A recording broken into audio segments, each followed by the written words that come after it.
Good morning from New York City. I am thinking about relationships this morning. I've had multiple conversations over the last weeks with people about their intimate relationships.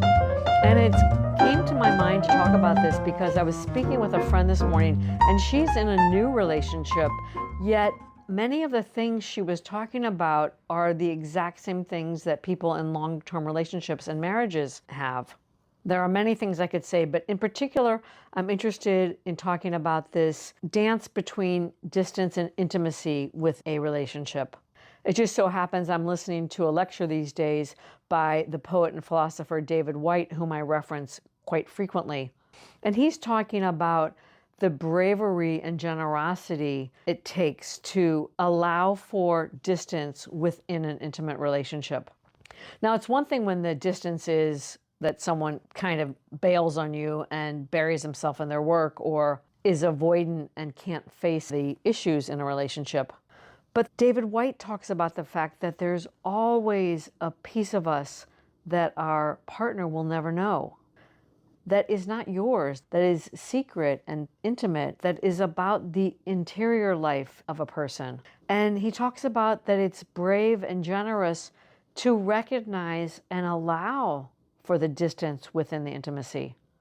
He also talks about recreating, rediscovering, coming back to the intimacy when there is distance within a relationship.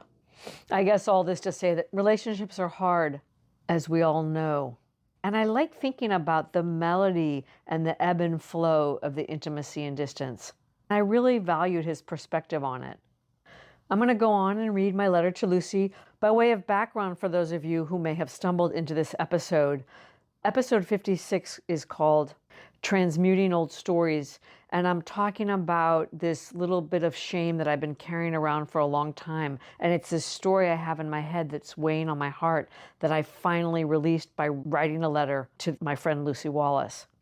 Interestingly, before I published Wednesday's episode, I reached out to Lucy to let her know that it was coming.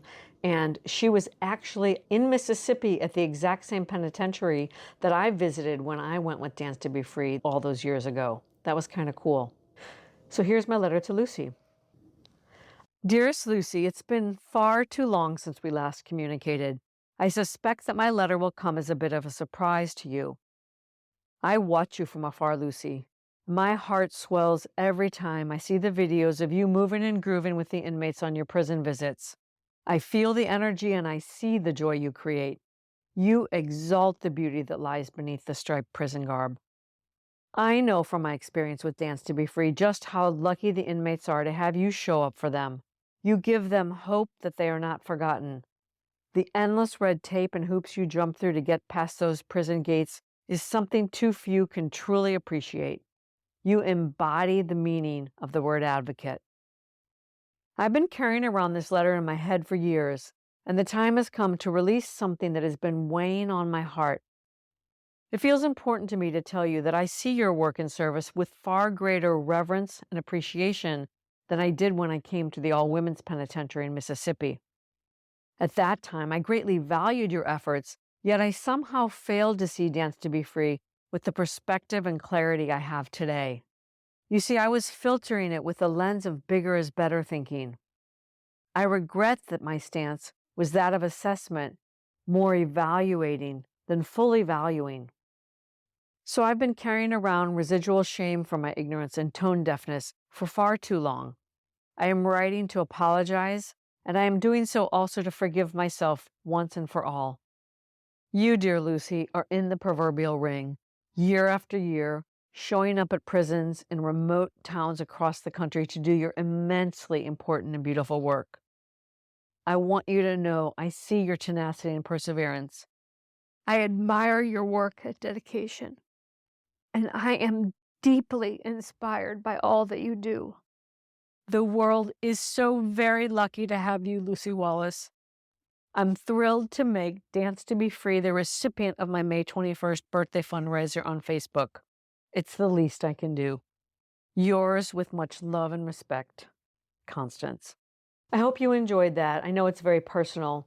And ultimately, I shared it simply to drive home the point that self-forgiveness is so important a little while back, I referenced Stanford University's study on forgiveness and self-forgiveness and the things we have difficulty forgiving ourselves for.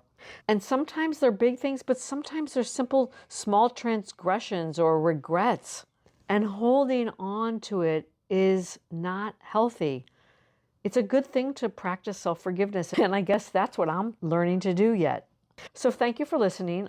I'd like to end today by reminding you that Dance to Be Free is the recipient of my birthday fundraiser on Facebook.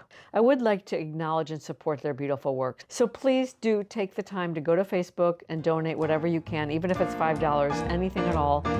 That's all for now. Until next time, from my heart to yours.